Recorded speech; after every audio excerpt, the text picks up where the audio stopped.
Okay, everybody, good morning. It is another Tuesday, and you know what that means. It's time to sit and reminisce a little bit on sales and leadership with my two favorite heroes of every Tuesday morning. Bill and Matt, how you guys doing this morning? Good morning. Hey, good morning, Evan. Thanks for that great intro. You get a little more excited each week. That's good for us.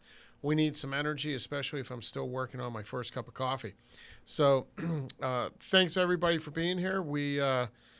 Great time of year, right? A lot of us are preparing for Christmas, which is coming up. We have our little nativity. We would like a full-size nativity around here if we could, because we love Christmas, but we just don't have the room here in the studio. And happy Hanukkah to all our friends who are in the midst of Hanukkah, celebrating the Festival of Lights. Glad you could be with us. And today we're going to talk about, as we come into this great time of the year, as we enter into Christmas, we come into the end of the year and we're starting to think already, I think in many cases, about new beginnings, although we still have, I think, 9 selling days left in the year, roughly 9 or 12 was it? Well, actually this week too. So about 11 selling days left in the year, which is great. So let's go sell something. But as we start coming towards the end of that year, we start thinking naturally about what have we done? Where are we going? And one thing we notice is when we get to this point of the year and we start talking about 2021 planning, which is what we're going to focus on today, there's not enough time spent in reflection before we get into planning, right? And if we want to plan effectively, I think we need to also take a look reflectively at what did we do well, and what were some of the gaps of this past year. And I think what we're going to get into today with the account planning, what were some common themes for the deals that we close that are our key clients or good clients or look like a good client, and spending some time really digging into that, because it doesn't just happen naturally. If we're going to go out next year and be proactive, what type of clients should we be looking for? What are the characteristics that those clients have? And the reflection is important every year, but I think especially this year, because it looked a lot different for many people, many salespeople, many owners. And I think there's a lot of learning. Not only how to adapt or how to move your product or service along, but getting back to the basics of we need to truly target the right people and have the right prospects. Yeah, and it comes back to a theme we've had over the past couple of weeks and over the past few months, and that is intentionality.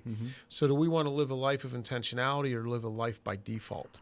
And when we wake up and we just look busy and focus on activities, it's easy to live a life of default, right? Versus being focused on the right activities or the right people, the right things. That leads us to intentionality. And I think that planning is that first piece of intentionality. So as Matt said, look in the rearview mirror. And yeah, this year was crazy. I mean, just inexplicable. I mean, has there ever been a year in mankind like this one? I don't know. At least not for a long time, not in my lifetime.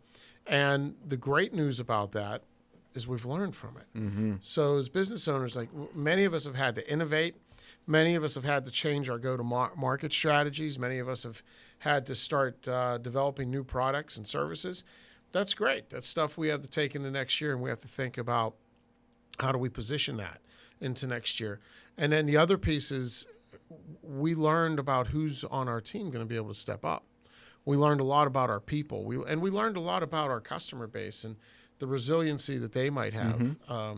This year, I did a little talk the other day on the people that survive through difficult times and who can we learn from. And one of the things we drew from was POWs in Vietnam and how they fell into essentially one of 3 camps. The first camp, no pun intended, the first grouping, let's say, where it was those who put an end date on this. And they said, hey, this is going to all end by December 31st. And then when January 1st comes around, you lose a little hope and you lose a little piece of yourself. It's no different for us. We've seen people go through this pandemic that way. Then on March 13th, when we had 14 days to flatten the curve, they marked 15 days out and they said, okay, things will be back to normal. And then when that got extended, a little piece of hope died. And then they go to May 1st. So that's the first type of person, the person that looks out, says this is going to be over by this date. When that date passes, we lose a little hope and we lose a little piece of ourselves. The second type of person is the one that has lost all hope. They just have lost hope, and They're not looking forward to the victorious outcome. They're kind of mired in the defeat. The third person is the one who looks out and says, I'm facing brutal circumstances right now, but I have the hope and optimism that I'm going to overcome these. That's referred to as the Stockdale principle. Admiral Stockdale was a POW in Vietnam, and he survived brilliantly, wrote books, became an incredible leader after his POW experience, because he said he never looked at a date and he never lost hope. He just had the resiliency to face that brutal reality of the current moment with the hope and optimism that we will eventually overcome. That's what planning gives us. Mm-hmm. Planning is that investment in our hope and our faith that we're going to overcome, because we're going to take some ownership of that. We're going to demonstrate resiliency, and we're going to live intentionally. So intentionality being a great theme of 2021, I think, coming in out of 2020, when many of us had life inflicted upon us. Thinking about intentionality is a great way to start thinking about how we impose our will on 2021. So, Matt, when we talk about account planning, we often see people come to us with account plans that are only focused on the what. Here's what I want to do. It's very good. It's a great start. What I want to do is very important. What's usually missing from those plans is the who. Mm-hmm. And we think that effective planning has to account for not just the what I want to do, but the who I need to interact with, the who I need to be working with, and the who I need to be developing relationships with.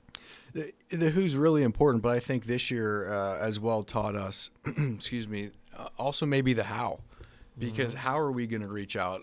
For some industries, it became more difficult. Maybe couldn't do drop-ins or something door to door. Perhaps a lot of people working from home, so we weren't able to get them at the office. Technology became much bigger this year, so I think it's the who and how we're going to reach them. We're really big fans of having a diversified mix, and I think oftentimes account plans stop at, these are our 25 targets. I'm going to reach out in the first quarter, which usually looks like an email. That's exactly what account plans look like, or annual plans look like. It's a list of target accounts, and that's great. And we actually talked with a client recently, and they had a target account strategy. And when we dug in a little bit, what we found is that strategy was identifying some of those target accounts, which is a great first step. Mm-hmm. And when we dug in a little bit on what have they done in the CRM or the review, it was just, well, we have some folks that had made some calls. But we need to go deeper. When we start thinking about new target accounts, identify for our team why that's a target account, right? What about them makes them a target? Sure. And also the cadence of which we're going to attack it. Obviously, if they're a prospect and we're in the pursuit mode, at any given time they could fall out and be engaged. But, oftentimes, especially this year, we've seen, going 2, 3, 4, 5 calls, emails, handwritten notes, sending an article, whatever that looks like, especially for those people that have CRM. Don't be afraid to preload those tasks. Mm-hmm. Don't be afraid to push those out and say, first task looks like this, second task looks like this in February or late January. If I don't get anything, I'll then reach out. Use CRM and technology to our benefit to have those tasks.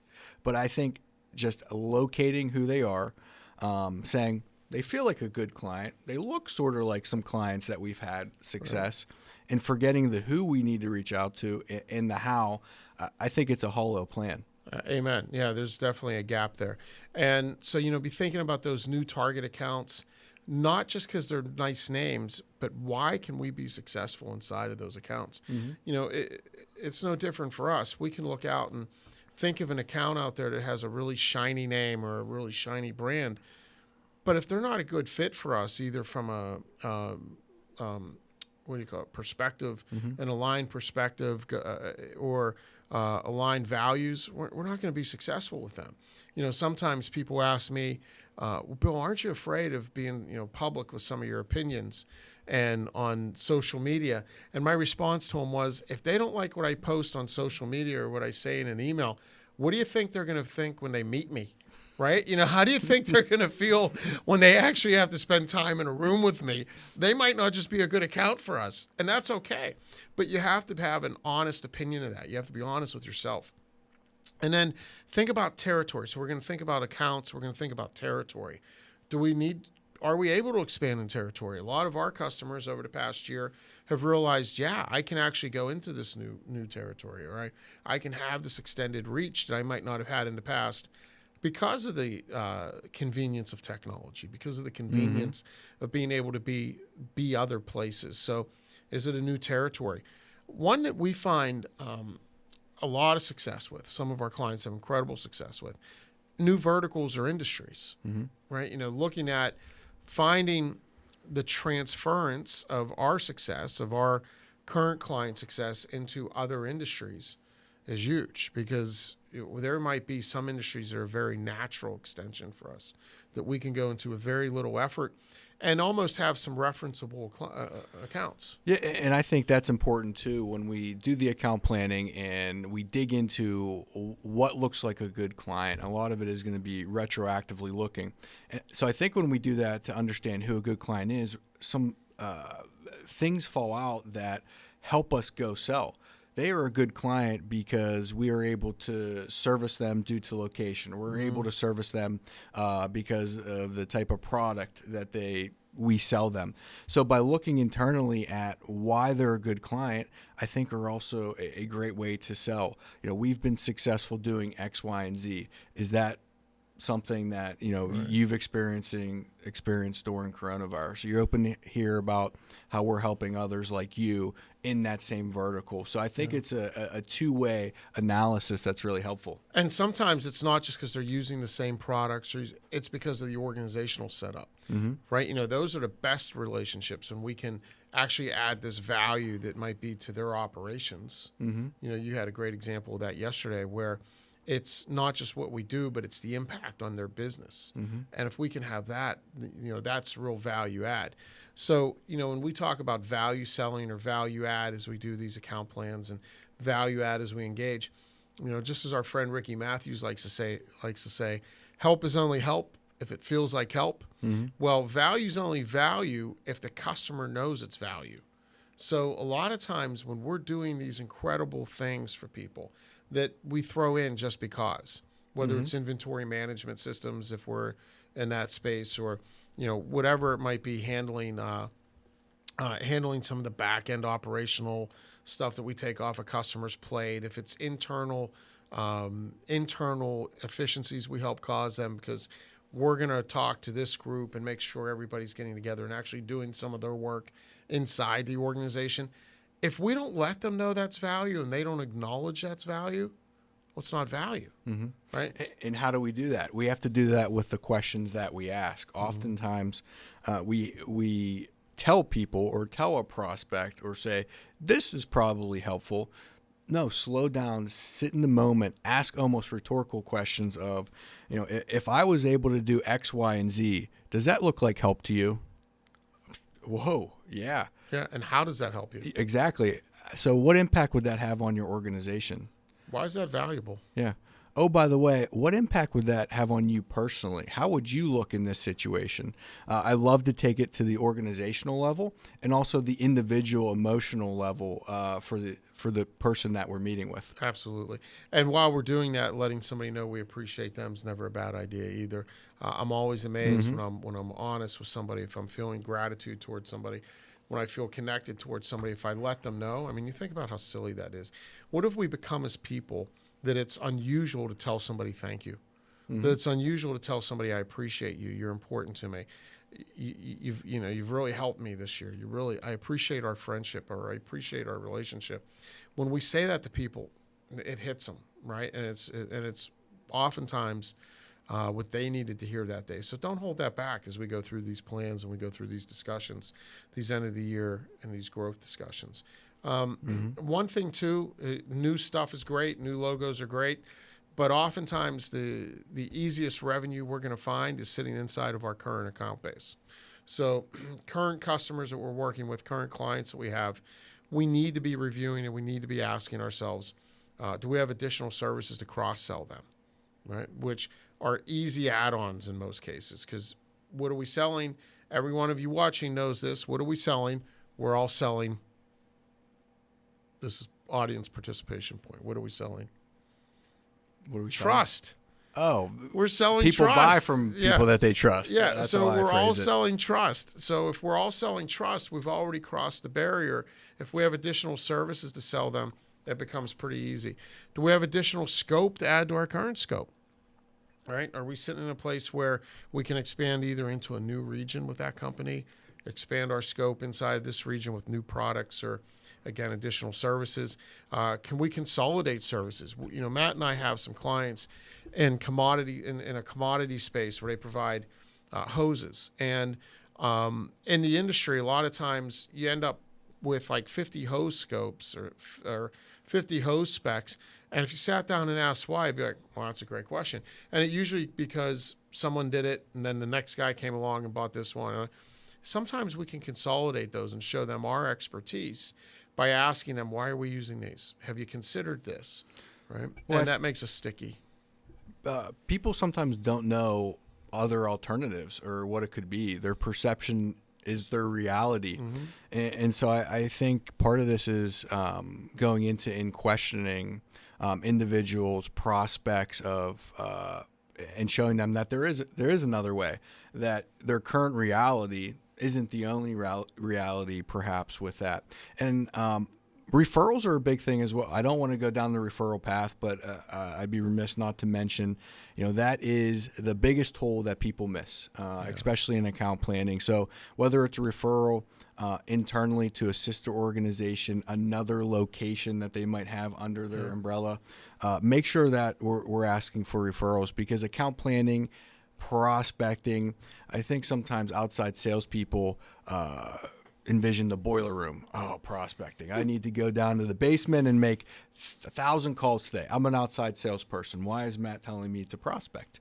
Whereas nobody said that we have to pick the hardest target, the coldest target. Right. A lot of times we can look at our current database or our current client list and ask for referrals. And I don't think salespeople do that enough.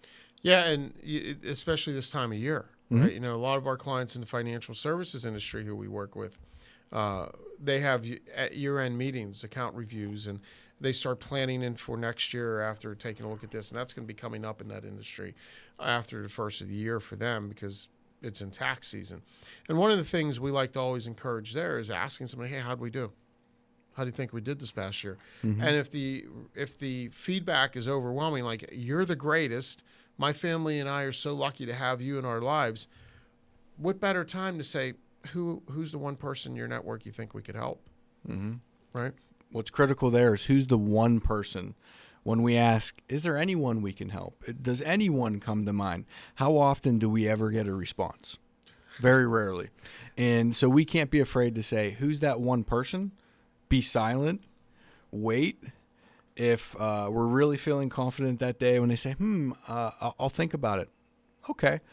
I'll call you back next week. What are you doing Tuesday? And put it on the calendar, right, with a clear next step if we're really feeling good. But I wanted to make sure that wasn't missed because it will transform your results when you say, who's the one person versus anyone. Yeah, one thing questions, we like to refer to them as one thing questions. They truly will transform sales cycles in your life. Just asking who's the one person in your network you think we could help. People always say, well, what if there's three? Well, they'll tell you three, right? I mean, the one just starts it focuses thought, and asking who's the one person will get them going. They go, call Larry. Oh, and you know what? You should probably call Sally too. So I think she could use your help. Mm-hmm. And if you get a referral like that, if somebody says it, gives you a name there, Matt, I think it's critical that we then say, why do you think we can help them? Mm-hmm. Right? Because that takes that. A referral takes a cold call to a warm call. When somebody actually articulates why we can help them, it becomes really warm. I don't want to say it's hot, but it gets really warm, right? Because somebody actually is connecting it. If they can't give you a reason why they think you can help that person, it might not be a real referral. Mm-hmm. But don't be afraid to ask that. So, yeah, as Matt said, it's critical as we start thinking about the who that we ask for referrals. The reality is our success this year can probably boil down to just a couple relationships. There's going to be a few relationships, if we focus on them, that are going to drive our year. And we like to talk about thinking of our big five. If we think of 5 relationships this year that we could put on paper and say, here's somebody who I want to grow in a relationship with. And they're not all going to be external, by the way. Like one of them might live under your roof, right? If you want to have a really great year. Probably should. Yeah, right. Yeah. And if not, we might have a focus on the wrong things as well. But when we start thinking about the success of our year being driven by our relationships, and that's the relationships we then want to focus on. So how do we identify those? I think it's important that you actually list them. Who are the 5 people I need to grow in relationship with this year? Remember, this is not a listing of bad relationships. Like, this is not a list of people that are bad or I have no relationship with. It's just a listing of people who I need to grow in relationship with. And we need to have realistic goals. So if we know that there's an account in our territory that for me to ultimately be successful, I need to be in there, but I have no relationship with them this year. Well, just because I might not have a realistic chance of closing business with them this year doesn't mean that I shouldn't have a plan for them. This year's plan might be, I need to start to know them. They need to start to know me. I need to grow in relationship somehow. I need to get them to an event, which God knows when we'll be able to do that again. Or I need to get it somehow into some meeting there, start to learn about their business. Maybe I start here, whatever. There has to be a plan for how we start to get into that relationship. Other relationships we might have that are very strong, but aren't currently giving us referrals, and we know they could. Maybe that's the goal for this year. So think about the relationships. Who are the 5 people and why? And a lot of that is the COI, Centers of Influence, that might be able to help your business, give you referrals, perhaps is even a potential prospect or target. For those of you that are doing the account planning and a prospect might fall on there, the lens which we like to view it is through BANT. Right. You have to have some clarity of, I'm just not going to attack them. This is the person that I'm going to attack. This is why they're a great client. But there has to be some parameters of how we're now going to measure progress. And one of the great ways of measuring progress is, am I uncovering BANT? Budget, authority, need, timeline. The acronym that it's not broken, don't need to fix it. We've played a little bit with BANT, with the B, with FANT, financial. For some. But I urge sales managers and salespeople to really have a scoring mechanism in a way that it just doesn't, I called them. It feels like we're moving the ball forward. Well, we're moving the ball forward when we're figuring out budget or authority, need, timeline. We have clear next steps. So if we don't have any of that, we have a lot of work to do.